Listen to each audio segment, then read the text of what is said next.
Olá pessoal, você está no canal musical Os Andrades, eu sou o Neto Machado e vamos falar um pouquinho hoje sobre esse disco aqui, o Legião Urbana 2, que é o segundo da Legião Urbana.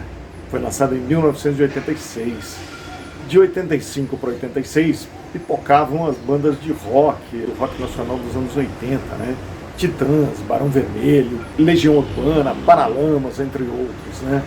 E a banda de Brasília, né, vinha com uma sonoridade diferente e com uma poesia também, as letras muito acima da média, né, do seu líder e vocalista e compositor principal, que era o Renato Russo. Tinha uma formação muito superior à média, tinha uma cultura geral muito legal, muito acima também.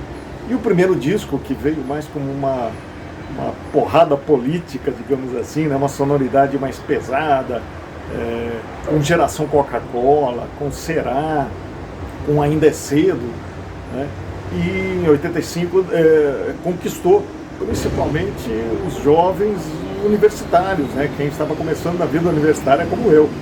E eu era um grande fã já da Legião quando entrei na faculdade em 86, e exatamente o primeiro show, ainda apenas com o primeiro disco gravado, seria deles, seria da Legião.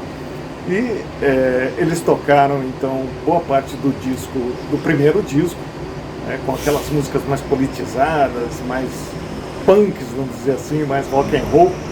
E de repente o Renato Russo ficou sozinho no palco, pegou um violão e começou a tocar Eduardo e Mônica desse disco aqui.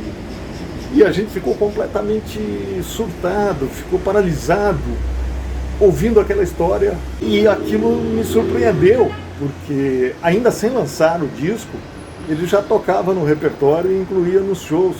Então foi muito interessante. E na história de Eduardo e Mônica, ele coloca, né, na cultura, nas referências e nas citações do que a Mônica gostava, né?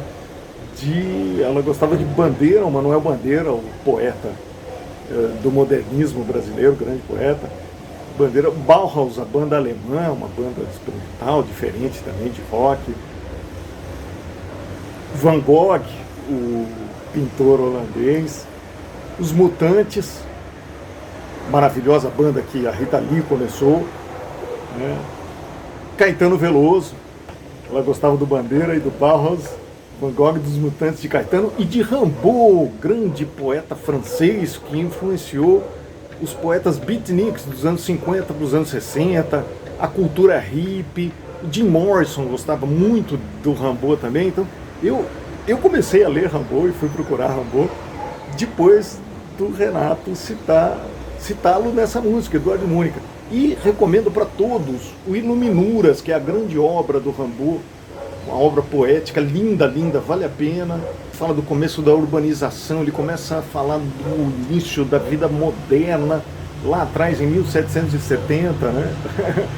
E ele escreve isso com 20 e poucos anos, e morre com 40, nem chegou a 40 anos, abandonou a poesia, foi ser mercador de armas na África, né? Influenciou muito toda a cultura dos anos 50 por 60, aqui no nosso século XX passado. E recomendo também, eu também comecei a ouvir Mutantes por causa de Renato. Naquela época, em 86, não tínhamos, né, a internet, o Spotify, todo esse acesso que temos hoje. Então eu fui procurar a obra dos Mutantes, a obra da Rita Lee, e recomendo, além de você poder ouvir hoje no Spotify qualquer disco, qualquer música dos Mutantes, recomendo essa biografia da Rita Lee aqui, da Editora Globo, que é muito bacana, conhecer um pouquinho da vida dela e muito dos Mutantes, na versão dela também, que foi o início da carreira, os maravilhosos Mutantes. E, pessoal, para quem não ouviu, ouça na íntegra, vale a pena. Legião Urbana 2. Um abraço, até a próxima, fica com um trechinho aí do Eduardo e Mônica na versão dos Andrades. Beijo, até a próxima. Valeu, pessoal.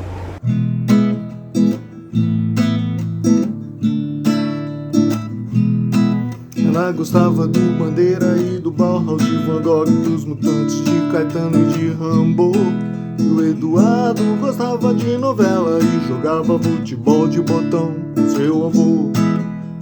Quem um dia irá dizer que existe razão nas coisas feitas pelo coração?